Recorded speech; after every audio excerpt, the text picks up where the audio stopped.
2, 3. Volleyball! Volleyball! সন্ধিয়া নামি আহিছে, আন্ধাৰে আৱৰি ধৰিছে আৰু জানুৱাৰী শীতেও আমনি কৰিছে।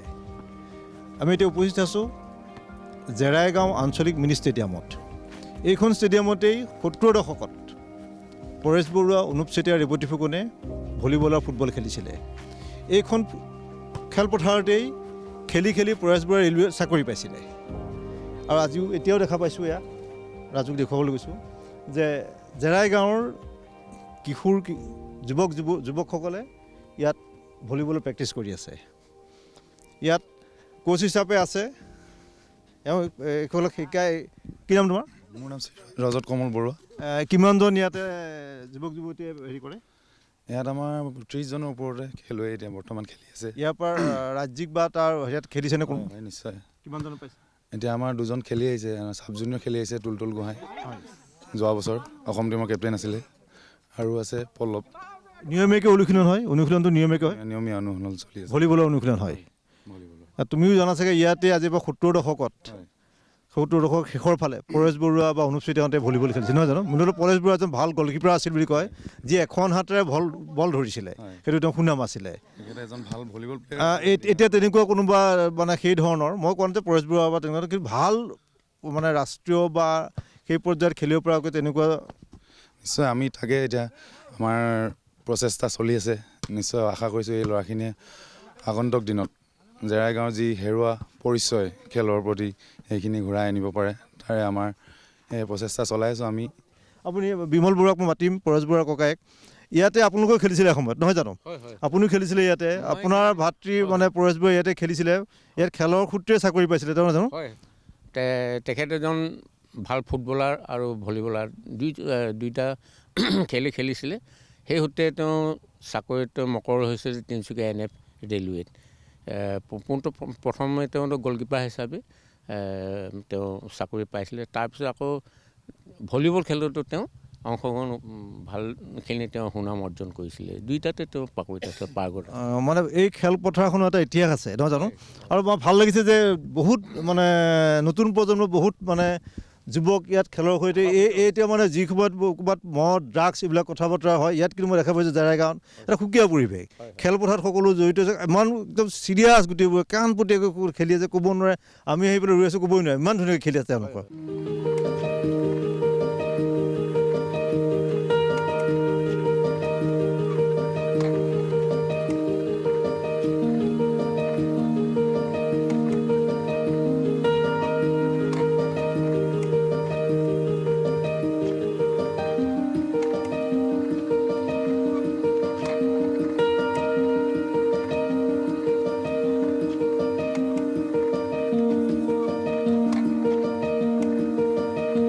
আমি আহি উপস্থিত হৈছোঁহি চাবুৱাৰ জেৰাই গাঁৱত। জেৰাই গাঁৱৰ পৰিচয় সিদিনাখনলৈকে কি আছিল নাজানো, কিন্তু পৰেশ বৰুৱা জন্মগাঁও হিচাপে আজি সৰ্বত্ৰ পৰিচিত। কেৱল অসমতেই নহয়, ভাৰতবৰ্ষত বা ইণ্টাৰপোলৰ দৃষ্টিটো জেৰাই গাঁৱৰ এটা পৰিচয় আছে। এইটো পৰেশ বৰুৱাৰ উপজা গাঁওখনৰ তেওঁৰ নিজৰ ঘৰটো। পিতৃ দিগনাথ বৰুৱাৰ, মাতৃ মিলিকী বৰুৱাৰ তৃতীয় সন্তান পৰেশ বৰুৱা। সম্প্ৰতি আলোচনাপন্থী আলফাৰ সৈতে কেন্দ্ৰীয় চৰকাৰ আৰু অসম চৰকাৰৰ যিখন চুক্তি স্বাক্ষৰিত হ'ল, ইয়াৰ পাছতেই মুখ্যমন্ত্ৰীয়ে বাৰম্বাৰ আহ্বান জনাইছে পৰেশ বৰুৱা আলোচনালৈ আহিব লাগে। অসমৰ উন্নয়নৰ কথা কৈছে, উন্নয়নৰ গতি ত্বৰান্বিত কৰাৰ কথা কৈছে মুখ্যমন্ত্ৰীয়ে। সেই স্বাৰ্থতে পৰেশ বৰুৱাক তেওঁ আহ্বান জনাইছে আলোচনাৰ মাজলৈ আহক। আৰু প্ৰাগ নিউজৰ ষ্টুডিঅ'ৰ পৰা পৰেশ বৰুৱাৰ সৈতে পোনপটীয়াকৈ ময়ো কথা পাতিছিলোঁ। তাত তেখেতে এটা কথাই কৈছিলে যে সাৰ্বভৌমত্বৰ ওপৰতো আলোচনা কৰিব নোৱাৰে বুলি সংবিধানত ক'তো উল্লেখ কৰা নাই। তেওঁ আলোচনাৰ বিৰোধী নহয় বুলি কৈছে, যে আলোচনা কৰিবলৈ ময়ো আগ্ৰহী, কিন্তু স্বাভিমান আৰু অসমৰ থলগিৰিৰ ভৱিষ্যত, বিশেষকৈ ৰাজনৈতিক ভৱিষ্যত, কেইটামান আসন সংৰক্ষণ, কেইটামান মেডিকেল বা ইঞ্জিনিয়াৰিঙৰ চিটৰ সংৰক্ষণৰ দ্বাৰা নহয়, ৰাজনৈতিক সুৰক্ষাৰ কথা খিলঞ্জীয়াৰ তেওঁ আলোচনা কৰিবলৈ আগ্ৰহী। আমাৰ সৈতে পৰেশ বৰুৱাৰ নিজৰ ঘৰখনত, যিখন ঘৰত তেওঁ 1983 চনলৈকে আছিলে, তেতিয়া এটা কেঁচা ঘৰ আছিলে। পৰৱৰ্তী সময়ত এটা অসামৰিক ঘৰ হিচাপে নিৰ্মাণ কৰা হৈছে ঘৰটো। পৰেশ বৰুৱাৰ ককায়েক, পৰেশ বৰুৱাৰ তৃতীয় সন্তান, প্ৰথমজন সন্তান বিমল বৰুৱা, তেওঁ চাকৰিৰ পৰা ইতিমধ্যে অৱসৰ গ্ৰহণ কৰিছে, তেওঁ উপস্থিত আছে। এই ঘৰটোত কিমান দিনলৈকে পৰেশ বৰুৱা আছিল? ধন্যবাদ আপোনালোকৰ চেনেল প্ৰাগ নিউজত। আমাৰ তেওঁ পৰেশ বৰুৱা ডাঙৰীয়া প্ৰায় 1983 চনলৈকে এই ঘৰটোতে আছিলে। তেতিয়া আমাৰ এইটো খেৰীঘৰ আছিলে, কেঁচা ঘৰ। তেখেতে 83 চনলৈকে কেঁচা ঘৰ আছিল? হয়। তেখেতে NF ৰেলৱে তিনিচুকীয়াত তেখেতে স্পৰ্টছমেন হিচাপে এজন গ'লকিপাৰ হিচাপে তেওঁ তাত যোগদান কৰিছিল, চাকৰি কৰিছিলে। তাৰপিছৰ পৰাই কেনেকৈ তেওঁ এই আলফা সংক্ৰান্তত যিটো সংগঠনত তেওঁ যোগদান কৰিলে, সেই বিষয়ে অলপ আমি অজ্ঞাত হৈছে। কিছুমান সেই সময়তে আমাৰ ইয়াত অনুজ চেতিয়া ডাঙৰীয়া, অৰবিন্দ ৰাজখোৱা আদি কৰি তেওঁলোকে ইয়াতে আছিলে। কোনো ইয়াত এই ঘৰখনত আপুনি পৰেশ বৰুৱাক কিমান দিনলৈকে পাইছিল? মইতো সেই ঘৰখনত আমাৰ এতিয়া এই ঘৰত আপুনিও আছিলে? সৰুৰে পৰা আমি একেলগে এইখন ঘৰতে আছিলোঁ। আলফালৈ যোৱাৰ আগমুহূৰ্তত আপুনি নাজানে? নাই নাজানো, আমাৰ গম নাপাওঁ। যিদিনাখনি আহিছিলে চাবুৱা থানৰ পৰা OC আহিছিলে। কিমান দিন নোহোৱা হোৱাৰ পাছত মানে আপুনি গম পায় যে? নাই নোহোৱা হোৱা কথা নহয়। এইটো যেতিয়া আমাৰ ঘৰলৈ আহিছে OC এই চাবুৱা থানাৰ, ইছলাম বৰা আছিলে OC, তেখেত আহি আমি খেৰ ঘৰতে ৰাতি আহি, এইটো 1983 চনতে হয়। নিশা প্ৰায় আহিছে 10টামান বজাত। তেতিয়া কেঁচা ঘৰ আছেতো, দৰ্জাত টুকুৰি আহি আছে, উঠকচোন বৰুৱা কৈছে। মই উঠিল, কি হ'ল বোলে? আহিলে মাতিলে, মানে এনেকুৱা কথা বোলে, আপোনালোকৰ তেওঁ পৰেশটো আলফাত যোগদান কৰিছে বুলি এনেকৈ কৈছে। আমিতো নাজানো সেই আলফাত। OC হয় চাবুৱা থানাৰ পৰা। সেই তেতিয়াই আমি জানো সেই আলফাত যোগদান কৰিছে বুলি, আগতে নাজানো। ঘৰত নাথাকেই প্ৰায়। তাতে তিনিচুকীয়া ৰেলৱেত চাকৰি কৰে, তাতে তেওঁলোকৰ থাকে। থকা মেলা তাতে আছে সিহঁতৰ ঘৰ ৰেলৱেত। সিহঁতি প্ৰায় যিমান প্লেয়াৰ খেলুৱৈ আছিলে গোটেই একেলগতে থাকে। তাৰপৰা তেওঁলোক খেলিবলৈ ক'ৰবাত যায়, আমিতো নাজানো যে সিহঁতি ইয়াত লাহে সিহঁতৰ লগত যোগাযোগ কৰি আছোঁ। যিদিনাখনি আহিছে সেইদিনাখনেই জানো। জীৱনৰ 71টা বসন্ত অতিক্ৰম কৰিছে বিমল বৰুৱাই। 71টা বসন্তৰ প্ৰায় 30টা বসন্ত হ'ব চাগে তেওঁ তৃতীয়জন ভাতৃ হয় পৰেশ বৰুৱাৰ সৈতে দেখা দেখি হোৱা নাই। 30 বছৰ। জীৱনৰ কোনোবা সময়ত আপোনাৰ মনত পৰেনে যে আপোনাৰ মাও ধৰক গুচি গৈছে, মিলিকি বৰুৱাৰ মৃত্যু হৈছে, নিশ্চয়। মানে পৰেশ বৰুৱাক দেখা নাপালে। তেওঁ খুব আশা আছিলে যে আহক, আমি কৈ থৈ যে ল'ৰাটোক চাই যাওঁ বুলি। আপোনাৰ কেনেকুৱা এজন ভাতৃ আপোনাৰ দীনেশ বৰুৱা গুপ্তঘাতকৰ বলি হৈছে, এজন ঘৰৰ পৰা আজি প্ৰায় 30 বছৰ অধিক কাল বাহিৰত আছে, কেনেকুৱা লাগে আপোনাৰ? হয়, মানুহৰ জীৱনটোৱে তেনেকুৱা। কেতিয়াবা এবাৰ মানুহৰ সুখ হয়, কেতিয়াবা দুখ হয়। ঠিক তেনেধৰণৰ গতানুগতিকভাৱে আমাৰ এই পৰিয়ালটোৰ ওপৰতো ঠিক তেনেধৰণৰ বহুত এইবিলাক কেতিয়াবা আহি থাকে। তথাপিতো আমি এতিয়া অভ্যস্ত হৈ পৰিছোঁ এনেকৈ আগবাঢ়িব বুলি। সেই তেনেধৰণে আগবাঢ়ি আছোঁ।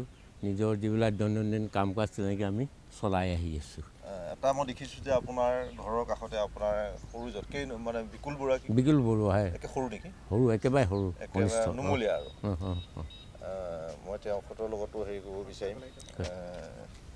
গতিকে আপুনি আহক, এইপিনে আহক। একে ঘৰৰ আটাইতকৈ সৰু এখেত হৈছে বিকুল বৰুৱা, পৰেশ বৰুৱাৰ আপুনি আটাইতকৈ ডাঙৰ? হয়। বিমল বৰুৱা আটাইতকৈ সৰু, কনিষ্ঠ বিকুল। আপুনি কি কৰে? মই টিচাৰ কৰোঁ। আপুনি শিক্ষক? হয়। ক'ত কৰে? মই চকলিবৰা প্ৰাথমিক বিদ্যালয়। ওচৰতে? হয়। আপোনালোকে একেলগে, আপুনি পৰেশ বৰুৱাক কিমান দিন পাইছিলে ইয়াত ঘৰত? মই 79ত পাইছিলোঁ। হয়। 79 হয়, তেতিয়া ইয়াৰ পৰা ওলাই গৈছোঁ। বেছি দিন পোৱা নাই? বেছি দিন মানে পালোঁ, বহুত দিনেই পালোঁ। একেলগতে তেতিয়া খেল চাবলৈ যাওঁ, লৈ যায় মোক। এতিয়া আপোনাৰ তেনেকুৱা অনুভৱ হয়নে যে এজন আপোনাৰ ভাতৃ আপোনাৰ দাদা নহয় জানো দাদা দ্বিতীয়জন নাই নাই তৃতীয় পৰেশ বৰুৱা তৃতীয় নেকি তৃতীয় পৰেশ বৰুৱা তৃতীয় আৰু দিনেশে 4-5 নম্বৰ এগৰাকী আমাৰ ভনী আছিলতো হয় হয় 5 তেখেত ক'ত আছে এই গন্ধিয়া বৰচাপৰি পানীতোলা বৰচাপৰি বুলি আপোনাৰ কেনে অনুভৱ হয় ঘৰখন যে মানে যি ধৰণে হেৰি হৈছিলে সেই ধৰণে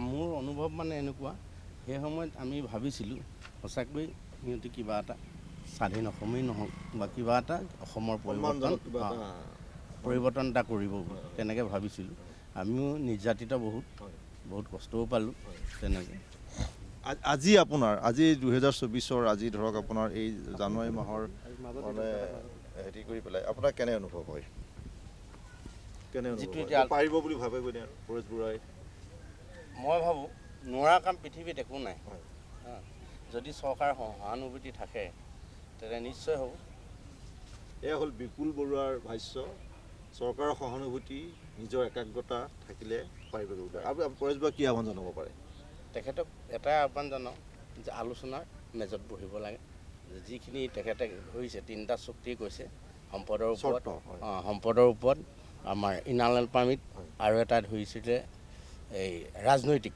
সুৰক্ষা এইটা মানে পৰেশ বৰুৱাৰ সৰুজন ভাতৃ বিকুল বৰুৱা তেওঁ এগৰাকী শিক্ষক স্থানীয় প্ৰাথমিক বিদ্যালয়ৰ তেখেতেও কৈছে যে যি 3টা চৰ্তৰ কথা কৈছে সেইকেইটা চৰ্তৰ ভিত্তিতেই চৰকাৰৰ সৈতে এখন আলোচনা হ'ব লাগে আৰু আলোচনাৰ মাজত পৰেশ বৰুৱাক বহাটো তেওঁ বিচাৰে আপুনিও বিচাৰে যে সোনকালে আহিব লাগে তেওঁ ধন্যবাদ তই এইটো কথা কৈ আছোঁ মই যে এজন যি ধৰণে আলেকজেণ্ডাৰ আহিছিলে ভাৰতলৈ আহি মেলি পুৰুক বন্দী কৰিছিলে ৰাজ্য লৈছিলে তেতিয়া তেওঁক কৈছিলে তোমাক বোলে কেনেধৰণে ব্যৱহাৰ কৰিব লাগে পুৰুৱে কি জবাব দিছে কৈছে মই এজন ৰজাৰ দৰে মোক সন্মান দিব লাগে দুয়োজনে বিচাৰিছে যে আলোচনা হ'ব লাগে কিন্তু আলোচনা সেইদৰে হ'ব লাগিব সন্মানজনক আলোচনা সেইটোৱে বিচাৰিছে যে ৰাজনৈতিক অধিকাৰৰ সম্পদৰ অধিকাৰ অসমীয়া মানুহৰ অধিকাৰৰ কথা কৈছে তেওঁলোকে নিজৰ ব্যক্তিগতভাৱে একো নাই কৈছে ৰেল আলি ৰাস্তা পকাকৰণ এইবিলাক স্বাভাৱিকতে হৈ থাকিব এইবিলাক কোনো বিষয় হ'ব নোৱাৰে এখন দায়িত্বশীল চৰকাৰে এই কামখিনি সকলোৱে কৰিব পাৰে কিন্তু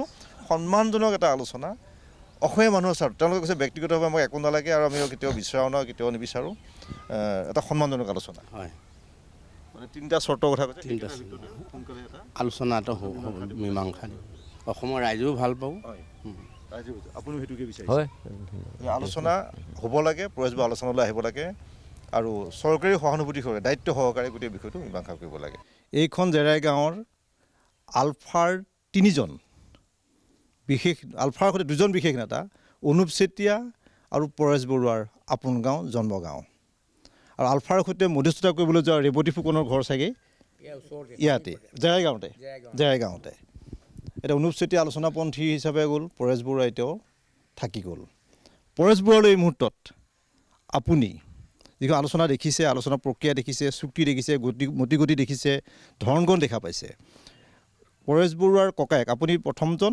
আপোনাৰ 3 নম্বৰজন পৰেশ বৰুৱা নহয় জানো আচ্ছা আপুনি তেওঁক কিবা আহ্বান জনাবনে ধন্যবাদ তেখেতসকলে যিটো আলোচনাপন্থী নেতাসকলে যিখন চুক্তি কৰিলে সেই চুক্তিখনো তেওঁ আমাৰ পৰেশ বৰুৱা ডাঙৰে কিছুমান কথা উল্লেখ কৰিছে যাতে খিলঞ্জীয়া যিটো স্বাভিমান আত্মসন্মান সেই তেনেকুৱাবিলাক বিষয় লৈ তেওঁলোকে কৰা আৰু বেছি ভাল হয় যিটো ৰাজনৈতিক অধিকাৰ খিলঞ্জীয়াৰ তাত কিমান শতাংশ থাকিব লাগে সেইটো এটা প্ৰথম কথা তাৰোপৰি যিটো আমাৰ সম্পদবিলাক আছে যেনে অইলৰ তেল কয়লা আদি যে ৰয়েলটি আমাৰ যেনেকৈ বঢ়াব লাগে ঠিক তেনেধৰণে সেই বস্তুবিলাক বঢ়াব লাগিব আমি সম্পদৰ অধিকাৰ সেই তেনে কিছুমান ক্ষেত্ৰত আছে যেনেকৈ আমাৰ ভূমি অধিকাৰ হ'ব লাগে তাৰোপৰি আমাৰ চাৰিওফালে যিবিলাক বিবাদমান অঞ্চল কেতিয়াবা আমি ওচৰৰ ৰাজ্যবিলাকলৈ আমি সংঘাত হয় সেইবিলাক আমি ঠিক কৰি ল'ব লাগিব তাৰ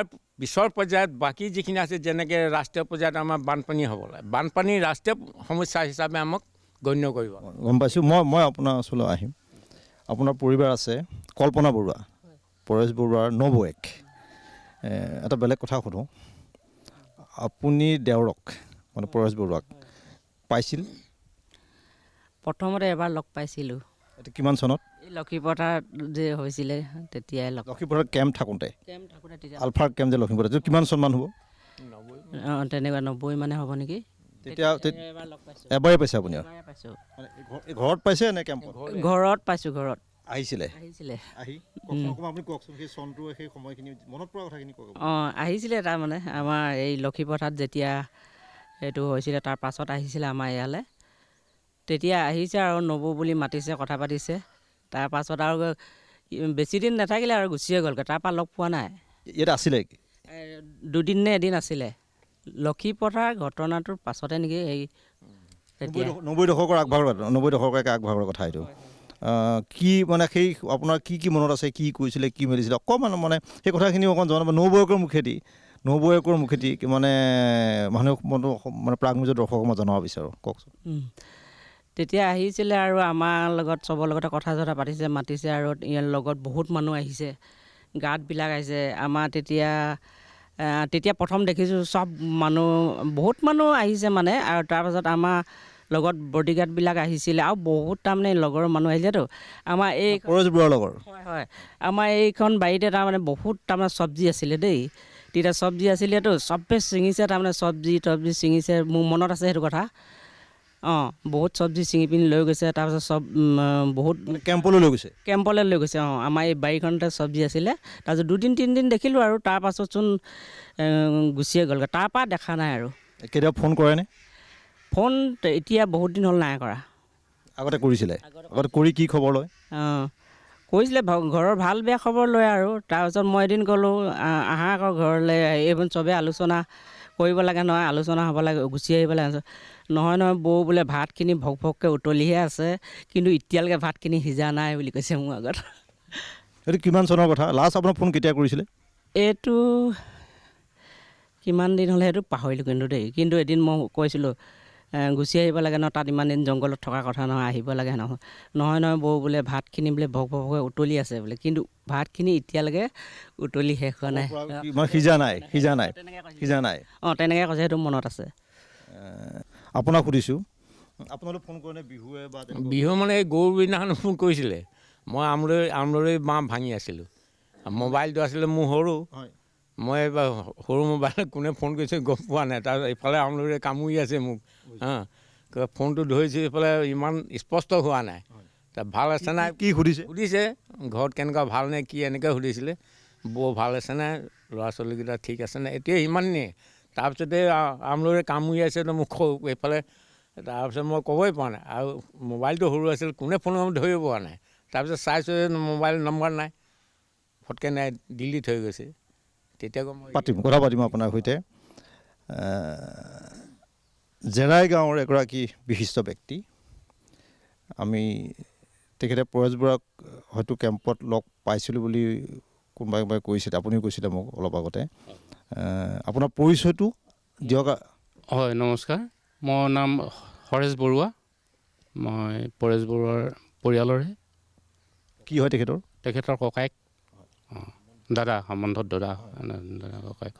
আপুনি মানে কিমান দিনৰ পৰা তেখেতৰ লগত আছিলে? আমি সৰুৰ পৰাই খেলা ধূলা কৰোঁ একেলগতে।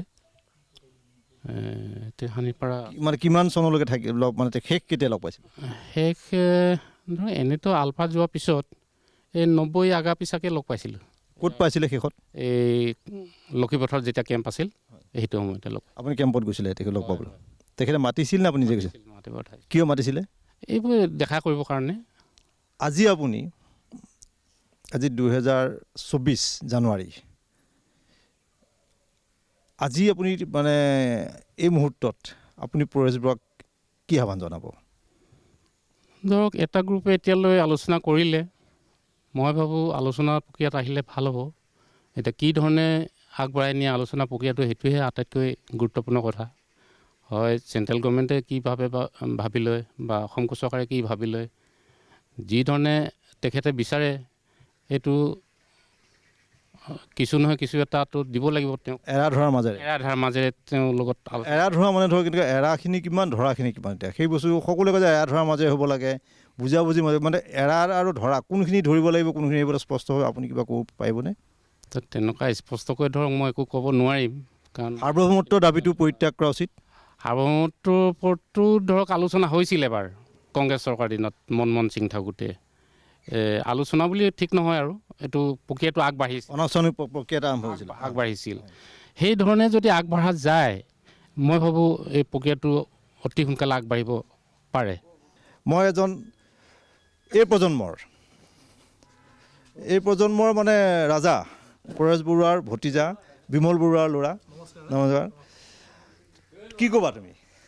মই খুৰা নহয় জানো? খুৰা হয়। তুমি কি ক'বা? তুমি আমি আহা। হয়, মানে আলোচনাৰ মাধ্যমেদি চৰকাৰে হওক বা খুৰাই হওক আলোচনা ভালকৈ কৰি আহিব লাগে আৰু সেইটো বিচাৰোঁ। ঠিকেই, আলোচনা মানে এটা মানে প্ৰক্ৰিয়াটো আৰম্ভ হ'ব লাগে। তুমি চৰকাৰৰ প্ৰতি কি আহ্বান জনাবা? চৰকাৰ মই এইটোৱে কৈছোঁ, মানে সন্মানজনক আপোনাৰ আলোচনা হ'ব লাগে। তেখেতে যিবিলাক মানে কৈ আছে এতিয়া, তেখেত মানে সেইবিলাক সন্মান সহকাৰে চৰকাৰে হেৰি কৰিব লাগে আৰু। তোমাৰ খুৰাৰ প্ৰতি মানে পৰেশ বৰুৱাৰ প্ৰতি তোমাৰ আহ্বান কি হ'ব? মানে ভতিজা হিচাপে খুৰাৰ প্ৰতি আহ্বান। মই তোমাক বেলেগ কিবা চাকৰি কৰা কিবা হেৰি হিচাপে মই এজন যুৱক হিচাপে সোধা নাই, যে তুমি ভতিজা হিচাপে তোমাৰ খুৰাক ল'বলৈ মন যায়? মন যায়। খুৰাক পালে মন যায়। এটা যিয়ে নহওক তেওঁ এটা ধাৰাক প্ৰতিনিধিত্ব কৰিছে নহয় জানো? তেওঁ বিশ্বাস কৰে ধাৰাটো, তোমাক মন যায়। তুমি ইয়াৰ পৰা কি ক'ব বিচাৰিবা? তেখেতৰ প্ৰতি পৰেশ বৰুৱাৰ প্ৰতি তোমাৰ আহ্বান, খুৰাৰ প্ৰতি আহ্বান কি? খুৰাক মই আহ্বান কৰিছোঁ, তেখেতেও মানে চৰকাৰৰ লগত ভালকৈ আলোচনা কৰি কিমানখিনি কি কৰিব পাৰে সেইখিনি কৰি মেলি মানে আগবঢ়াব লাগে আৰু। প্ৰক্ৰিয়াটো ৰৈ থাকিব নালাগে। পৰিয়ালৰ লোকেও বিচাৰিছে যে তেওঁ আহক পৰেশ বৰুৱা। আপোনাৰ পৰিচয়টো দিয়ক। মই গৌৰী গোহাঁই জেৰাই গাঁৱৰ। গৌৰী গোহাঁই জেৰাই গাঁৱৰে। আপুনি ক'ৰবালৈ গৈছিলে? মই সকামৰ পাইছিলোঁ। সকামৰ পৰা আহিছে। আমি মানে সদৌ অসম মটক সন্মিলনৰ উপসভাপতি। আপুনি সদৌ অসম মটক সন্মিলনৰ উপসভাপতি। ভাল লাগিল কথা পাতি আপোনাৰ। ৰ'ব, এতিয়া আপুনি কওক, পৰেশ বৰুৱাক আপুনি পাইছে লগ? পাইছোঁ, সৰুতে পোৱা। আৰু তেওঁ বিয়া পাতিতে আহিছিলে এবাৰ। মানে পৰেশ বৰুৱা বিয়া পাতোতে? এইটো কিমান চনৰ কথা? 90 চনৰ কথা। সেই তেতিয়াই লাষ্ট লগ পোৱা। মানে বিয়া পাতি আহিছে নে? বিয়া মানে কইনাগৰাকী আনিছে ঘৰলৈ। এক মিনিট, কইনা ইয়ালৈ আনিছে, আপুনি লগ পাইছিলে? কওকচোন। নহয়, তেখেতে কৈছে তেতিয়া আহিলে ভিতৰত সোমাই গৈছে, পাকঘৰতে আছে। আমি আৰু হেৰি কৰিছিলোঁ, ড্ৰিংকছ নকৰি বুলি নাই কৰা বুলি কৈছোঁ আমি। তেতিয়া ভালকৈ থাক বুলি কৈছে। সেইদিনা আমি ভালকৈ তেখেতে মানে আপোনালোকক আহি পেলাই কৈছে যে বিহুৰ বতৰ মদ পানী নাখাবি, মদ পানী বেয়া বুলি কৈছে। আমি ঠিকে আছোঁ বুলি কৈছে। নহয়, তেওঁ কিন্তু এটা কথা কৈছে ন, যে মদ পানী নাখাবি, স্বাস্থ্যৰ যত্ন ল'ব লাগে, মানুহখিনি ভালকৈ থাকিব লাগে। ভালকৈ আছোঁ এতিয়া। এতিয়া আমাৰ 75 বছৰ। আপোনাৰ আপুনি এতিয়া বয়স 73 বছৰ। আচ্ছা, এতিয়া আপুনি পৰেশ বৰুৱাক কি আহ্বান জনাব? পৰেশ বৰুৱা আপোনাৰ তেওঁ ল'ব লাগিব, কাৰণ বহুত কথা আছে। তেওঁ এনেই আহিলেই নহ'ব এই আলোচনাপন্থীখিনি নিচিনাকৈ। কেনেকৈ আহিব লাগিব? কেনে আহিব লাগিব? আমি যি উদ্দেশ্যলৈ আমি আন্দোলনটো কৰিছিলোঁ, তাৰমানে আচলতে হ'ল মানে 85 চনৰ যিটো অসম চুক্তি হ'ল, সেই চুক্তিখনত আমি সন্তুষ্ট নহ'লোঁ। অসম চুক্তিখনতে সন্তুষ্ট নহ'লোঁ, কাৰণ বিদেশী হুইচ ফৰেনাৰ বুলি কৈ পিনি প্ৰশ্নটোতে একদম গোটেই মাৰ খুৱাই দিলে আমাক। হুইচ ফৰেনাৰ বুলি কওঁতে আমি থটমট খাই গ'লোঁ আৰু আমি বেক হৈ দিবলগীয়া হ'ল। এইখন এতিয়া মানে ধৰক আমাক কিবা এটা পাবলৈ, ধৰি লোৱা ইনাৰ লাইন পাৰ্মিট সেইবোৰ নাই। ভূমি আইনখন আমাক লাগিব আৰু শিক্ষানীতিটো। ভূমি আইনখন কোন ভূমি আইন কি বিচাৰে আপুনি? ভূমি আইনত আমাৰ স্বকীয় স্বতন্ত্ৰতা থাকিব লাগিব। ভূমি এতিয়া গোটেই গুচি গৈছে। এতিয়া আজি 200 বিঘা কোনোবা এজন ব্যৱসায়ী মানুহক দিছে, 200 বিঘা মাটি দিব। এতিয়া চৰকাৰে টকা দিব আলফাক কোটি টকা, সেই কোটি টকা তাত ইনভেষ্ট কৰিব, সম্পত্তিটো হ'ব কাৰোবাৰ। মোৰ লগত এজন বন্ধু আহিছিলে ফুৰিবলৈ তামিলনাডুৰ পৰা, এই ইয়াতে মাষ্টৰ কৰিছিলে, ভাল নহয়। তেতিয়াহ'লে আপোনালোক পোষ্ট অফিচ কোনোবোৰ নাই, আপোনাৰ হেল্থ চেণ্টাৰ কোনোবোৰ নাই, আপোনাৰ পুথিভঁৰাল কোনো নাই, হাইস্কুল কোনো নাই, ME স্কুল কোনো নাই, আছে কি? জেৰাই গাঁৱত লাইব্ৰেৰী আছেনে? নাই। জেৰাই গাঁৱত স্বাস্থ্য কেন্দ্ৰ নাই। এইফালে এটা চুকত আছে আমাৰ এই অঞ্চলত। জেৰাই গাঁৱত ডাকঘৰ নাই। ME স্কুল নাই। এখন হাইস্কুলো নাই। এতিয়া কিমান বাসিন্দা জেৰাই গাঁৱৰ বাসিন্দা? কি ধৰণে জেৰাই গাঁৱৰ বাসিন্দা কিমান? এদিন এক ৰাতি তিনিচুকীয়া যেতিয়া মৰি আছে ন, মই জ্বলাই দিম, এতিয়া জ্বলাই দিম এনেকুৱা লাগে। আচ্ছা, জেৰাই গাঁৱৰ বাসিন্দা কিমান? জেৰাই গাঁও উঠি কিনে যেতিয়া জ্বলাই দিম গোটেই তিনিচুকীয়া এনেকুৱা লাগে। সেইটো বিষ পঢ়া নাই নহয়, কঁকালৰ বিষ। এনেকুৱা অপমান কৰিলে নহয়, কি ক'ব মেলটি অফিচাৰে। এইটো হাতে মাৰি মাৰি বিষাল নহয়, চেলেই মাৰিব লাগিলে। এইবিলাক পাহৰি যাম নেকি? গতিকে আমাক লাগিব। পৰেশ বৰুৱাৰ থ্ৰুদি আমি কৈছোঁ যে আমাক যিটো পজিশ্যন দিলে, আপোনাৰ যিটো চিনাকি দিলে ভাৰতীয় সেনাবাহিনীয়ে, একো বস্তুৱে নাই। এই বুঢ়ীজনীয়ে অনুপ চেতিয়াৰ ঘৰত এখন টিবাল আছিলে, টিবালখন লৈ গ'ল, সোণৰ কাণফুলি আছিল লৈ গ'ল। মোৰ ঘৰত মই বাছ চলাইছিলোঁ, 7 দিনৰ পইচা আছিলে এটা বাকচত, গোটেই পইচাখিনিয়ে লৈ গ'ল। নমস্কাৰ, মই ধীৰেশ্বৰ গোহাঁই, সদৌ অসম মটৰ সন্মিলনৰ প্ৰাক্তন উপসভাপতি। মই যদিও জনগোষ্ঠীয় আন্দোলনৰ এজন ব্যক্তি, কিন্তু ছয় জনগোষ্ঠীৰ জনজাতিকৰণৰ যিটো দাবী বা সেইটো ক্ষেত্ৰত আপুনি মটকসকলৰ মানে ক্ষেত্ৰত কি ক'ব? সেই অধিকাৰ এই চুক্তিখনৰ জৰিয়তে আহিছে বুলি ভাবেনে? এই ক্ষেত্ৰত 6টা জনগোষ্ঠীৰ জনজাতিকৰণৰ যিটো দাবী, এই ক্ষেত্ৰতো আমি ভাৰত প্ৰাক স্বাধীনোত্তৰ কালৰে পৰাই পাব লাগিছিল, যদিও মই সেই বয়সৰ নহওঁ। বৰ্তমান মোৰ বয়স 64 ৰানিং, 64 বছৰীয়া মই। কিন্তু আমাৰ ধাৰণা হয় ভাৰতৰ প্ৰাক স্বাধীনোত্তৰ কালৰ পৰাই অসমে যিখিনি পাব লাগিছিল, অন্যান্য জনগোষ্ঠীসকলে যিখিনি পাব লাগিছিল, ভূমিপুত্ৰ আমি মৰাণ মটকসকল, তাৰোপৰি আমি সামগ্ৰিকভাৱে 6টা জনগোষ্ঠীক লগাই দিছোঁ, আটাইখিনিয়ে পাব লাগে জনজাতিকৰণটো। ইখন চৰকাৰেহে জনজাতিকৰণ কৰা হ'ব, এইটো কাৰণত এইটো কাইটিয়াত আপোনালোকৰ কিছু পলম হ'ব। আচ্ছা, এই যে যিখন চুক্তি হ'ল আলোচনাপন্থীৰ সৈতে, এই চুক্তিখনৰ জৰিয়তে জনজাতিকৰণৰ বিষয়টো সমাধান হোৱা বুলি ভাবেনে? চুক্তিখনৰ জৰিয়তে জনজাতিকৰণটো যেতিয়া দেখিম তেতিয়া লেখিম। পৰেশ বৰুৱাৰ ক্ষেত্ৰত আপোনাৰ আহ্বান কি হ'ব? যে আলোচনা কৰিব লাগে, আলোচনা কৰিলে কিহৰ ভিত্তিত আলোচনাটো হ'ব লাগে বুলি ভাবে আপুনি? এইটো চাওক, পৰেশ বৰুৱাৰ ক্ষেত্ৰত যেতিয়া হস্ত বাহিনী তেওঁলোকে বাধ্যত পৰি গঠন কৰিলে, নিৰস্ত্ৰ আন্দোলনে একো নহ'ব বুলি, তেতিয়াই চৰকাৰখনে এটা বিচাৰ বিবেচনা কৰি তেওঁলোকক ঠিক মুখিমুখ কৰিবলৈ মই কথাটো কোৱা নাই, তেওঁলোকক মান্তি কৰাবলৈ ক'ব লাগিছিল। পিছ মুহূৰ্ততে ৰাষ্ট্ৰীয় সন্ত্ৰাসো আহিল, আলফা সন্ত্ৰাসো আহিল। আমি জনসাধাৰণ একেবাৰে নিৰীহ জনসাধাৰণখিনি আমাৰ যি অৱস্থা হ'ল, আমি আটাইয়ে পংগু হৈ আছোঁ এতিয়া। অসমবাসী 100% মানুহ এতিয়া পংগু বুলি ক'লেও ভুল কোৱা নহয়, কাৰণ আটাইখিনি অকামেলীয়া হৈ গ'ল। অপাৰেশ্যন বজৰং বা ৰাইনুৰ সময়ত কেনেকুৱা পৰিস্থিতিৰ মুখামুখি হৈছিল? আমি বহু কষ্ট পালোঁ। আমাৰ কিছুমান পংগু হৈ গৈছে শাৰীৰিকভাৱে। মই নিজেও বিদেশ একেটো আন্দোলনৰ পৰা আৰম্ভ কৰি অপাৰেশ্যন বজৰঙলৈকে অযথা আমি মাৰ খালোঁ, কিবাই খালোঁ। সেইবিলাক আমাৰ এতিয়াও মূৰত পাকঘূৰণি লাগি থাকে। এইবিলাক চিন্তাই আমাক এতিয়াও জোৰলাই কৰি পেলাইছে। আপোনাৰ মই জেৰাই গাঁৱৰ বাসিন্দা আৰু পৰেশ বৰুৱা মোৰ ভাই স্বৰূপ। তেওঁ যেতিয়া ফুটবল খেলিছিলে, গ'লকিপাৰ আছিলে, ৰেলৱেত চাকৰি কৰাৰ সময়ত আমাৰ ঘৰৰ কাষতে যিটো জেৰাই ষ্টেডিয়াম আছে, তাতে তেখেতে ভলীবলো খেলিছিলে, তাৰপিছত ফুটবল প্ৰেক্টিছ কৰিছিলে গ'লকিপাৰ হিচাপে। আৰু তেতিয়া মই লগ পাওঁ তেওঁক, আৰু বহু কথা তেওঁৰ লগত আলোচনা হৈছিলে। খেলা ধূলাত তেওঁ আছিলে, ময়ো খেলা ধূলাত আছিলোঁ, আৰু মই শিক্ষক আছিলোঁ, ভাষা শিক্ষক, অসমীয়া ভাষা শিক্ষক, আৰু গেম ইনচাৰ্জো আছিলোঁ। গতিকে গেমৰ প্ৰতি মোৰ খুব আছিলে, প্ৰিয় আছিলে গেমটো মোৰ। আৰু তেওঁলোকে আমাৰ গাঁৱৰ ল'ৰা ছোৱালী ৰেৱতী ফুকনহঁতে গোটেইবিলাকে ফুটবল খেলিছিলে। আমাৰ ঘৰৰ কাষতে এখন ফুটবল ফিল্ড, আৰু মই সকলো কামতে এই গাঁওখনত জড়িত আছিলোঁ। এতিয়া আলফাৰ যিটো সমস্যা, আমাৰ ল'ৰাবোৰ, আমাৰ ডেকা ল'ৰাবোৰ ইয়াৰ পৰা ওলাই গৈ যে আমাক স্বাধীন অসম লাগে বুলি এনেকুৱা এটা সংগ্ৰাম কৰিছে। আজি 44 বছৰ আমাৰ পৰেশ বৰুৱা আমাৰ পৰা আঁতৰি আছে। 46 বছৰ ন? 44 বছৰ। গতিকে আমি বৰ দুখ পাইছোঁ, কাৰণ এইটো কাৰণে দুখ পাইছোঁ, এছাম আলফা ল'ৰা আলোচনাপন্থীয়ে আলোচনা কৰি চৰকাৰৰ লগত কি আলোচনা কৰিলে, কেনেধৰণে আলোচনা কৰিলে, সেই বিশেষভাৱে আমি নাজানো। কি চুক্তিত কি আছে কি নাই। এতিয়া পৰেশ বৰুৱাৰ ক্ষেত্ৰত আপুনি কি ক'ব? পৰেশ বৰুৱা তেওঁ এইটো ভাল পোৱা নাই বুলিয়ে মই ভাবোঁ। যিবিলাক দেখি তেওঁ আহিব লাগে, তেওঁ আহিব লাগে বুলি কওঁ, কিন্তু সন্মানজনকভাৱে। সন্মানজনক বিষয়টো কি?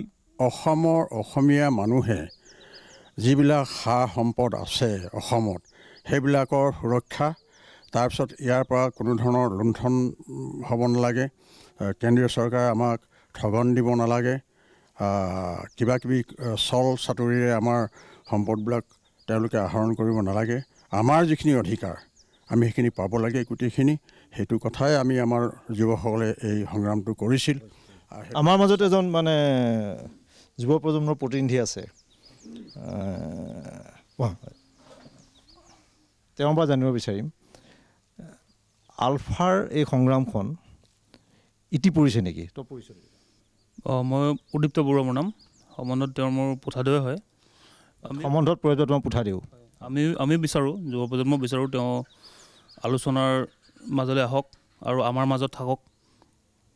কিন্তু আলোচনাখন সন্মানজনকভাৱে হ'ব লাগে। এতিয়া সকলোৱে কৈছে সন্মানজনক আলোচনা লাগে, বা সন্মানজনকটো সংজ্ঞা বা সন্মানজনক বিষয়টো সন্মানজনক মানে এতিয়া আমাৰ এই সংগ্ৰামখনত যিখিনি মানে আগতে যিমান ডেকা গাভৰু শ্বহীদ হৈছে, তেওঁলোকৰ যোনটো ত্যাগৰ মূল্যটো আমি পাব লাগে। তেওঁলোকৰ ত্যাগক সন্মান জনাই পেলাই আলোচনাখন হ'ব লাগে। পৰেশ বৰুৱাৰ ককায়েক বিমল বৰুৱা আপোনাৰ ঘৰলৈ অগপ চৰকাৰৰ দিনত মই আহি সুধিছোঁ যে মাৰ ফটোখনৰ ওচৰত এজন হাউচ গাৰ্ডৰ ফটো এখন আছে লগতে থোৱা, যে কিয় দিছিলে সেইখন? ইয়াত আক্ৰমণ হৈছিলে, বোমা ফুটাইছিলে, ইয়াতে গ্ৰেনেড দলিয়াইছিল, নহয় জানো? সেই কথাবোৰ মনত পৰে নে? কেনেকুৱা ধৰণৰ কি হৈছিলে বা কওকচোন। হয়, সেই সময়ত আমি এইটো ঘৰত থাকোঁ। মোৰ সৰু ভাইটো আৰু বোৱাৰী। চনটো কিমান? চন 2000 চন হ'ব এইটো দেই। আৰু সেই সময়ত হঠাতে ৰাতি যেতিয়া এনেকুৱা ধৰণৰ আৱাজ কৰিছে নহয়, মানে কিমান ৰাতি? ৰাতি প্ৰায় 10-11টা হ'ব, 10-11টামান বজাত বা 12 যিয়ে নহওক লাগে, সেই সময়তে ফায়াৰিং হৈছে। ফায়াৰিং মানে এনেকুৱা ধৰণৰ আৱাজ, এনেকুৱা ধৰণৰ আৱাজ এটা ওলাইছে, একদম গোটেই গছৰ পাত যেনে কঁপি যায় এনেকুৱা ধৰণৰ। তাৰ 3বাৰ হ'ল। 3বাৰ হৈ তাৰপিছত সেইবাৰ কুকুৰটো ভুকিছিলে, তাৰপিছত কুকুৰটো নুভুকা হৈ গ'ল, শুই গ'ল ভয়ত। তাৰ অলপ দেৰি পিছত যেতিয়া সেই গ'লগৈ, যোৱাৰ পিছত ফায়াৰিং কৰি তাৰপিছত আমি অলপ পিছত ওলাই কি হৈছে কি নাহে, তেতিয়াই গম পাইছোঁ বোলে নাই ইয়াত ফায়াৰিং। মই ভাবিছোঁ মোৰ ঘৰতে হৈ গ'ল নেকি, এনেকৈ ভাবিছিলোঁ। এইটো ঘৰত তেওঁলোক আছে, আই আছিলে আমাৰ, আৰু সিহঁতৰ এই পুৰণা ঘৰটোত, আপোনাৰ পুৰণা ঘৰটোত সৰু ভাইটো আছিলে, বোৱাৰী আছিলে, তাৰ সৰু কণমানি ল'ৰা ছোৱালী দুজনী আছিল। সেইদিনাখনি হ'ল।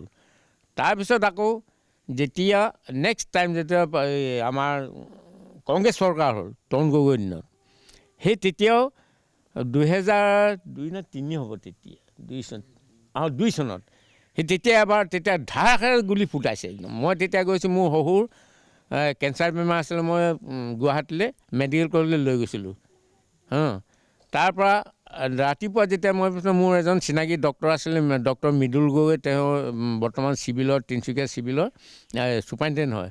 তেখেতে ক'লে, কোৱাইদেউ বোলো আপোনাৰ ঘৰত বোলে আপুনি শুনিছে নাই শুনা? বোলে কি হ'ল? বোলে এই কালি নিশা বোলে এনেকুৱা ধৰণৰ হ'ল, একদম ফায়াৰিং বোলে, জবৰদস্ত ফায়াৰিং হ'ল বোলে। মই তেতিয়া ভয় লাগি গ'ল মোৰ। তেতিয়া কি হ'ল কি নাই হোৱা সুধিছোঁ, কিবা মানে NGO হ'ল নেকি, কোনোবা কিবা হৈছে নে নাই? সেইবোৰ নাই হোৱা। আপোনাৰ ঘৰত দুবাৰকৈ আক্ৰমণ চলিছে, সেইদিনো আপুনি পাৰ কৰিছে পৰেশ বৰুৱাৰ ককায়েক হোৱাৰ বাবে বা পৰেশ বৰুৱাৰ ঘৰ হোৱাৰ বাবে, নহয় জানো? সেইটোৱে আপোনালোকৰ সৈতে আলফাৰ কিবা সম্পৰ্ক আছিল নেকি?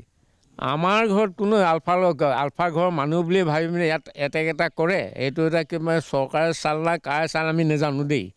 মানুহখিনিক ভয় খুৱাই মেলি কিবা এটা কৰিব লাগে, সেইটো এটা তেওঁলোকে বিভীষিকাৰ সৃষ্টি কৰে, আৰু আমি সেইটোৱে জানো। এতিয়াও সেইবিলাক নাই? এতিয়া নাই। তাৰপিছত কংগ্ৰেছ চৰকাৰ তৰুণ গগৈ অহাৰ পিছত গুপ্তহত্যাটো নাইকিয়া হ'ল। মই এইটো একদম খোলাখুলিভাৱে ক'ব লাগিব, তেওঁ এটা ভাল কাম কৰিলে। তৰুণ গগৈ তেখেত চিফ মিনিষ্টাৰ হয়, সকলোৱে স্বীকাৰ কৰে। হয়, সেইটো স্বীকাৰ কৰিছোঁ। সেইটো বৰ ভাল কাম কৰিলে। তাৰ পৰা এতিয়া কোনো অসুবিধা হোৱা নাই ৰাইজৰ। আপোনাৰ জীৱনৰ আৰু এটা অধ্যায় আছে, সেইটো আপোনাৰ পৰিবাৰৰ পৰা জানিব বিচাৰিম। আপোনাৰ সৰুজন ল'ৰা তেওঁ আলফালৈ গৈছে, নহয় জানো? সেইটো কিমান চনৰ কথা? এতিয়া 5 বছৰে হৈ গ'ল ন? 2018 গৈছে। আলফালৈ গ'ল বুলি কেনেকৈ গম পালে? আলফালে গ'ল বুলি ইদিনাখনি আমি আকৌ নিউজত পাই কিনিহে গম পাইছোঁ। প্ৰথমতে নাজানিলোঁ। প্ৰথমতে তাৰ লগৰ ল'ৰাবোৰে চবে ফোন কৰিছে, মুন নাই বোলে, এইকেইদিন বোলে ডিউটিত যোৱা নাই বোলে। চাকৰি কৰিছিলে? চাকৰি কৰিছিলে, ডিউটিত যোৱা নাই যে। মই কৈছোঁ ডিউটিতে আছে, আমাৰ ঘৰৰ পৰাতো ডিউটিলৈ যাওঁ বুলিয়ে আছেগৈ বুলি কৈছোঁ দেই, ডিগবৈতে আছেগৈ এনেকৈ।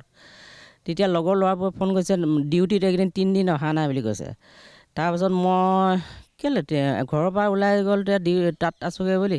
তাৰপৰা লগৰ ল'ৰাবোৰে ফোন কৰাৰ কাৰণে মই আকৌ সুধিলোঁ, মই না তই বোলে ডিউটিত যোৱা নাই বোলে এনেকৈ। মা মই গৈছোঁ বোলে, গৈছোঁ এনে বুলি ক'লে দেই। সঁচা কথা কৈছনে? অঁ সঁচা কথাই কৈছোঁ বোলে, মই ডিউটিলৈ গৈছোঁ। তাৰ পাছত সেই 3 দিন ডিউটিলৈ নোযোৱাৰ পাছত তাৰ এদিনাখনি শুনিছোঁ বোলে এই আলফালৈ গৈছে বুলি শুনিলোঁ আৰু নিউজতে শুনিলোঁ তেতিয়া। 5 বছৰমান হৈ গ'ল ন? 5 বছৰমান হৈ গ'ল। মানে বিমল বৰুৱাৰ সৰু পুত্ৰ পৰেশ বৰুৱাৰ ভতিজা মুন্না বৰুৱা, তেওঁ আলফালৈ গ'ল, আলফা চাৰিনত যোগ দিছে, 5 বছৰ হৈ গৈছে। যোৱাৰ আগমুহূৰ্তত কিবা কৈছিল নেকি? যোৱা আগমুহূৰ্তত তেনেকৈ একো নাই কোৱা। আমাৰ ঘৰত সেইদিনাখনি সকাম আছিলে আগদিনাখনি। তাৰপাছত সকামৰ পাছদিনাখন সি থাকিলে। আজি বোলে মই ক'লোঁ তই ডিউটিত নাযাওঁ নেকি?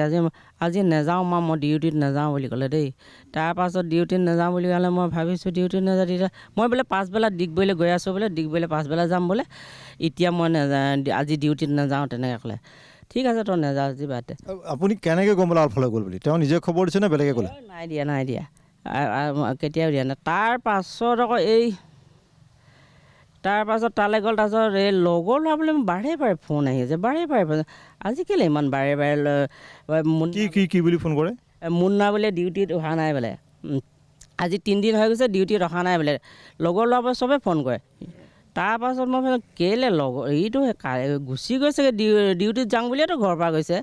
তাৰপিছত এতিয়া কেলৈ মই একদম ভাবি আছোঁ কেলৈ বাৰে বাৰে ইমানকৈ ল'ৰাটোৱে আগেতো ইমানকৈ ল'ৰাবোৰে মোলৈ ফোন নকৰে।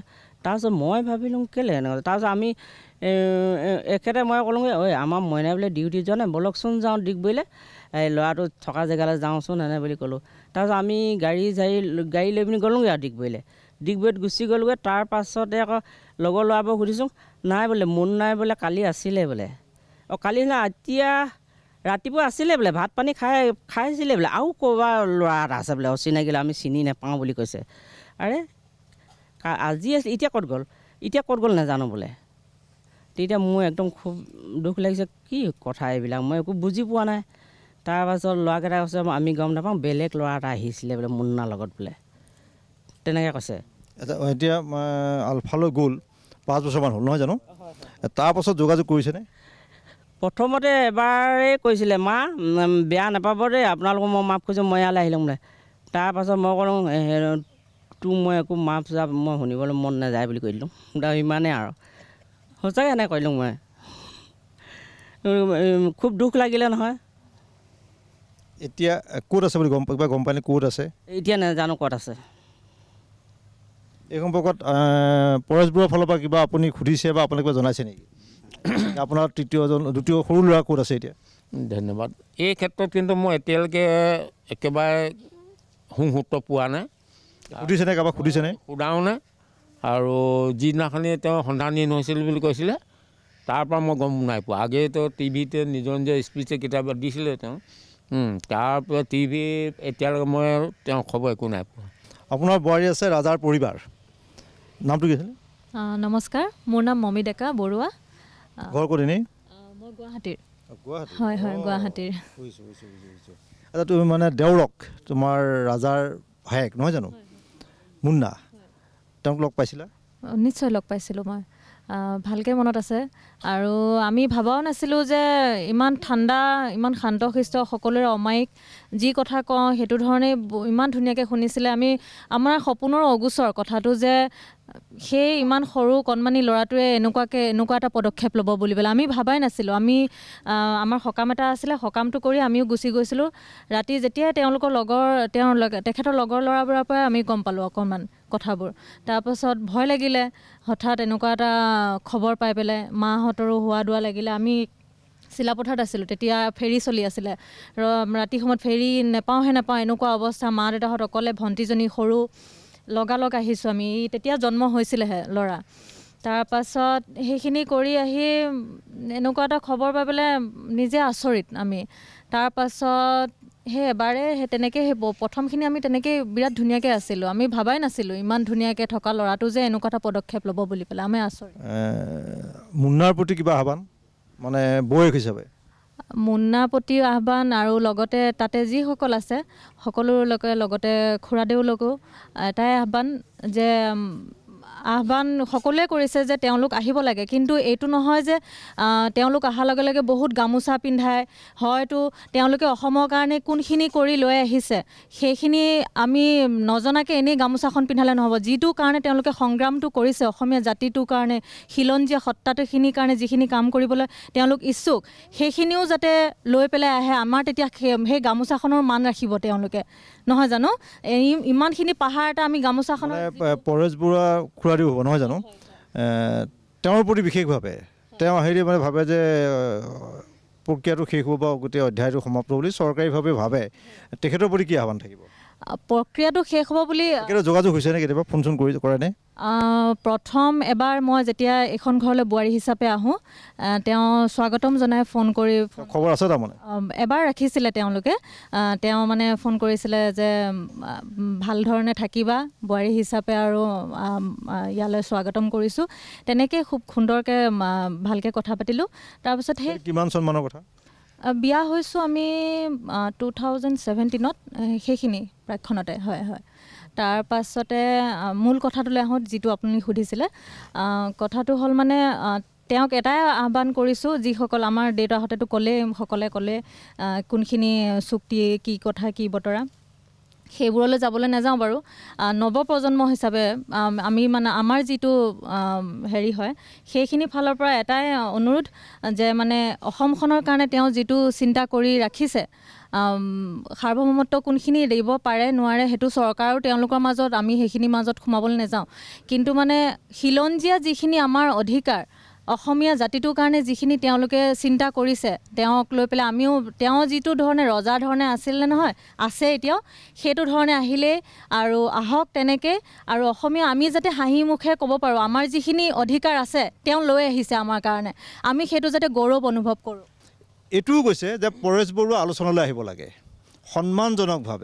সন্মানজনকভাৱে তেওঁ যাতে, তেওঁ বোৱাৰীকে কৈছে তেওঁ ডিঙিত পিন্ধিবলগীয়া গামোচাখনৰ যাতে মৰ্যাদা পায়। তেওঁ ককায়েকে কৈছে, বিমল বৰুৱাই কৈছে, তেওঁ অহাৰ পাছত যাতে মানুহৰ সমালোচনাৰ সন্মুখীন নহয়, মানুহে যাতে তেওঁলোকে গৌৰৱ কৰিব পাৰে, সেই ধৰণৰ এটা আলোচনাৰ কথা কৈছে। স্বাধীনতাৰ প্ৰসংগ মই শেষত একেবাৰে আহিছোঁ। পৰেশ বৰুৱালৈ আপুনি শেষ আহ্বান কিব যে সাৰ্বভৌমত্ব দাবীটো পৰিত্যাগ কৰি আলোচনালৈ আহিব লাগে বুলি আপুনি ক'বনে? স্পষ্টকৈ কওকচোন। মই একেষাৰে সেইটো কথা নকওঁ। এইটো পৰিত্যাগ মানে আলোচনা হওক বুলি কৈছোঁ মই তাত। মই আগেও কৈ আহিছোঁ যে সাৰ্বভৌমতাৰ দাবী তাতহে যি কয় নকয় তেওঁলোক সাৰ্বভৌমত্বৰ দাবীৰ ওপৰত আলোচনা হ'ব লাগে। তাতে আলোচনাটো তেতিয়াও কৈছিলে সেই আলোচনাটো হ'ব পাৰে তাৰমানে তেতিয়া হ'বই লাগে বুলি কয়। মই সেইদিনাখনি কৈছোঁ।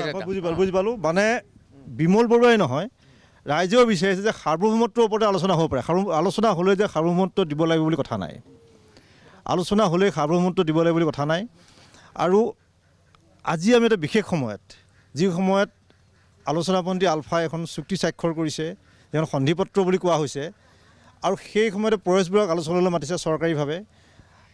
এনেকুৱা এটা সময়ত আমি নতুন বছৰটোৰ পহিলা সপ্তাহত আমি জেৰাই গাঁৱত আহিছিলোঁ। জেৰাই গাঁৱত পৰেশ বৰুৱাৰ ঘৰত আমি উপস্থিত আছোঁ। ইয়াৰ পৰা জেৰাই গাঁৱৰ ৰাইজে, কাৰণ ইয়াত আলফাৰ জন্ম পৃষ্ঠভূমি তৈয়াৰ হৈছিল জেৰাই গাঁৱত।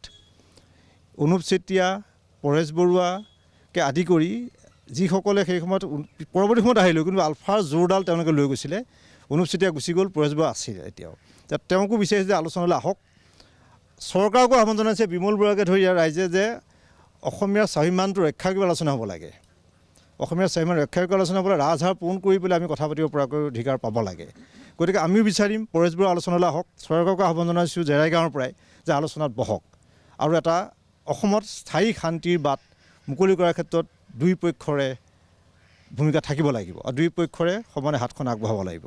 জেৰাই গাঁৱৰ পৰেশ বৰুৱাৰ ঘৰখনলৈ আহি পেলাই তেওঁৰ ফটো বিচাৰিছিলোঁ আমি।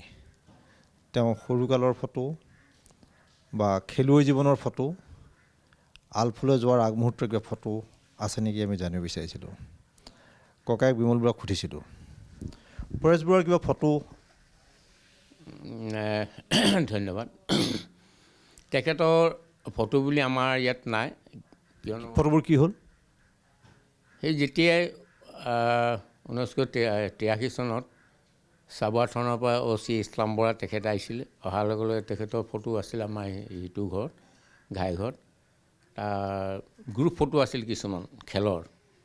আৰু এনে কিছুমান ফটো আছিলে সেই ফটোখিনি গোটেই তেখেতসকলে উঠাই লৈ যায়। তেতিয়াৰ পৰা তেওঁৰ ফটো আমাৰ ঘৰত এখনো নাই। মানে খেলৰ ফটো, খেলুৱৈ জীৱনৰ ফটো বা সেই আগৰ যিবোৰ ফটো আছিলে সকলো ফটো লৈ গ'ল। সকলো ফটো উঠাই লৈ গ'ল তেতিয়া। কি কাৰণে? তেখেতৰ বোলে আলফাৰ, গতিকে আমি লৈ যাব লাগে বোলে, ক'ত দেখুৱাবলৈ কি কৰিলোঁ, তেনেকৈ থানাত গৈ ৰাখি দিলেগৈ তেওঁলোকে। এতিয়া ফটো কিবা আছেনে? ইয়াত আমাৰ লগত একোৱে ফটো নাই। যদি তেওঁৰ চাকৰি জীৱনত তাত আছিলে পাছপৰ্ট চাই কিবা ফটো তেতিয়া পালোঁ, অন্য কাৰোৰ লগত আছে নেকি সেইটো নাই। প্ৰায়বিলাক মানুহে তেওঁৰ ফটো সেই সময়ত লুকুৱাই দিলে। কিয় আৰ্মি বা পুলিচে বিশেষকৈ খুব বেছি তেতিয়া তেওঁৰ ফটোবিলাক বিচাৰি ফুৰিছিলে। যাৰ লগৰ ল'ৰা আছিলে, যি আছিলে খেলুৱৈ আছিলে, তেওঁলোকৰ লগত তাৰ ফটো বিচাৰিছিলে, কিন্তু ফটো ঘৰত যিখিনি ফটো পালে পৰেশ বৰুৱাৰ পুলিচলৈ গুচি গ'ল, আৰু লগৰ বন্ধু বান্ধৱৰ লগত যিবিলাক ফটো আছে তেনেকৈ ভয়তে ফটোবিলাক লুকুৱাই দিলে ফটোবিলাক। সেই ফটো আৰু এতিয়াৰ ফটো সেইবিলাক ক'ত বিচাৰি পাম? এতিয়া কোনো কাৰোৰ লগত মই নাই যেনেই পাইছোঁ। সেই সময়ত তেওঁলোকে নাই হয়তো ফালি পাই পুৰি পেলাই দিব পাৰে। পৰেশ বৰুৱাৰ ভায়েকক হত্যা কৰা হৈছিলে, গুপ্তঘাতকে হত্যা কৰিছিল, হত্যাকে আজিলৈকে নোলাল। এই সম্পৰ্কে আপুনি কওকচোন। সেই দিনটো আছিলে 1994 চনৰ 19 ফেব্ৰুৱাৰী। সেই দিনটোত প্ৰায় 10:30মান বজাত ৰাতি আহিলে। কোন আহিলে? এই এনেকুৱা খাকী ড্ৰেছ পিন্ধি আহিছে দেই, খাকী ড্ৰেছ পিন্ধি আহিছে, কিছুমান মুখ বান্ধি আহিছে, আৰু তেওঁ AK-47 ৰাইফল লৈ আহিছে কেইজনমানে, আৰু সৰু ল'ৰা একেবাৰে মুখত কাপোৰ বান্ধি আহিছে তেওঁলোকে। আৰু 2-এজনমান এজন আহিছিলে তেওঁলোকৰ। আপুনি আছিলে ঘৰত? আছিলে, মই এইটো ঘৰত আছিলোঁ। মোক তেতিয়া বোৱাৰীজনী আছিলে, তেওঁ বিয়া কৰা 7-8 মাহ হৈছিলে। মানে ভাই বোৱাৰী দিনেশৰ। যেতিয়া পুলিচ সেইখিনি আহিলে, পুলিচে নে কি জানো, পুলিচ বুলিয়ে ভাবিছোঁ, এজনে কিন্তু তেওঁ মুখখন খোলা আনিছে। সেইজন মই তেতিয়া গম পাইছোঁ, তেওঁ এবাৰ আহি গৈছিলে। পুলিচ নাই, BSF মানুহ সেইজন। তাৰ সেই পিছত আহিছে, এমাহমানৰ পিছত তেওঁ ঘৰত আহিলে। অহাৰ পিছত মোক তেতিয়া বোৱাৰীজনী চিঞৰিলে, এই কৰাই অহাকচোন বোলে, এনেকৈ আহিছে বোলে, পুলিচ আহিছে, কি আহিছে আমি নাজানো, ঘৰখন একদম খুব দুৱাৰ চব ভাঙো যেন কৰিছে বোলে। মই গ'লোঁ, গৈ লগে লেম্পটো লৈ গৈছে, লেম্পটো এটাই কৈছে বোলে বাতি বুঝা এনেকৈ কৈছে। তেওঁ তাৰ AK-47 লৈ আছে। তাৰপিছত মই গ'লোঁ, যোৱাৰ লগে মোক ফটকৈ পিছফালে হেৰি কৰি ধৰিলে, ধৰি পিনে এই AK-47 ৰাইফলটো পিছফালে লগাই থৈ দিছে মোক। হাতখন বোলে এনেকৈ ওপৰ কৰিব, হাত ওপৰ কৰিব, মানে কৈ বেৰখনৰ ফালে হিন্দীত কৈছে, এই বেৰখনৰ ফালে মুখখন কৰিবলৈ কৈছে বোলে, এইফালে নেচাবি বুলি কৈছে। তাৰপিছত চালোঁ, অহাৰ লগে সেই যিজন আছিলে সিহঁতৰ অফিচাৰে হ'বলৈ কোনোবা, আহিবলৈ দেই বুলি ক'লে, পুলিচ BSF তেনেকুৱা এনেকৈ ভাবিছোঁ। তাৰপিছত মোক লৈ গ'ল তাৰ ভিতৰলৈ, কোনে চালেগৈ চব ভিতৰত সিহঁতক। মোৰ হাতখন ধৰিছে, কোনো সেইদিনাখনিহে ধৰিছে মোৰ হাতত, কোনো ইমান দিন হ'ল কোনো আৰ্মি পুলিচে কোনো হাতত নাই ধৰে, সেইদিনাখনি ঘপকৈ হাতত ধৰিছে।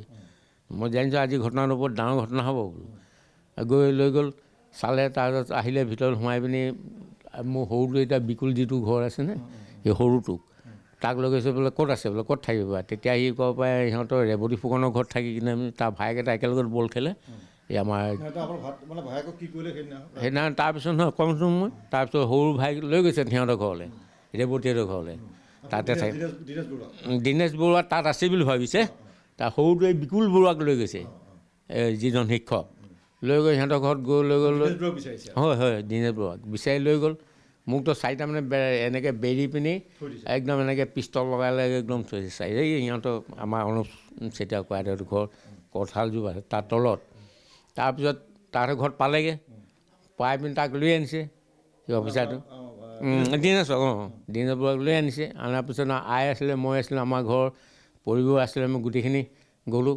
গৈ পিনি তাৰপিছত সি কৈছে বোলে তাক লৈ যাবলৈ ধৰিছেতো, তেতিয়া আইতো গাড়ীখনত বাধা দিছে, তাক ক'লে লৈ যাবলৈ তাক লৈ যাবলৈ নোৱাৰা বুলি এনেকৈ কৰি তাৰপিছত সি ক'লে বোলে নাই বোলো মই যাম বোলে, একো নাই, মোক মাৰিলেও মাৰিব নাই কৈছে।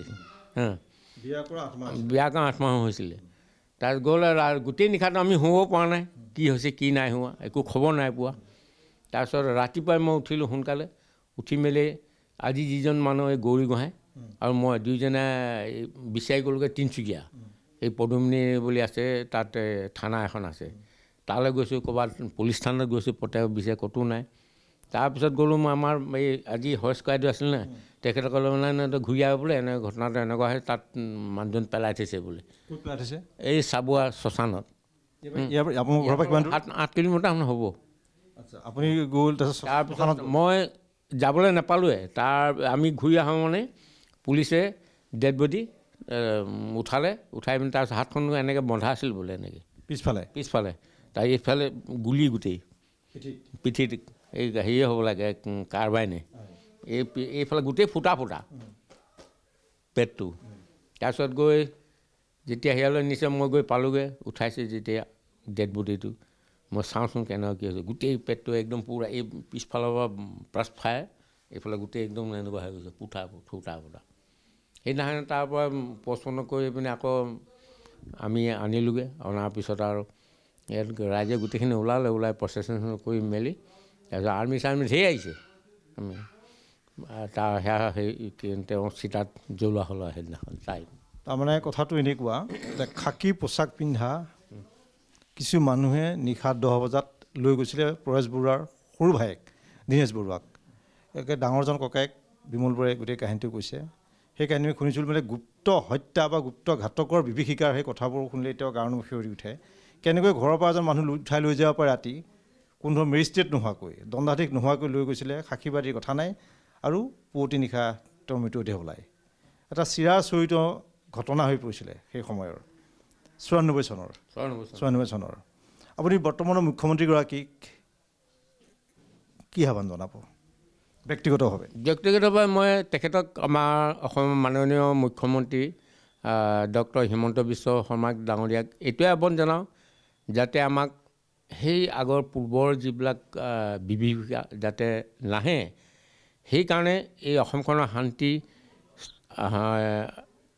শান্তি যিটো প্ৰক্ৰিয়া চলি আছে সেইটো যাতে বৰ্তাই ৰাখে। আমি তেখেতক বৰ্তাই ৰাখে। আপোনালোকৰ ফালে যদি সহযোগ লয় আপোনালোকে সহযোগ কৰিব গোটেই প্ৰক্ৰিয়া? নিশ্চয়। আমিতো সদায় সামাজিক আমি এজন কৰ্মী হয়, গতিকে যিকোনো ক্ষেত্ৰত আমি সেইবিলাকে ভাল পাওঁ, সেইবিলাক কাম কৰিও আছোঁ আমি। গতিকে জনসাধাৰণৰ কাৰণে, সমাজখনৰ কাৰণে। মানে পৰেশ বৰুৱাৰ ঘৰখনো গুপ্তঘাতকৰ পৰিয়ালৰ মানুহ আপোন ভায়েক গুপ্তঘাতকৰ বলি হৈছিলে।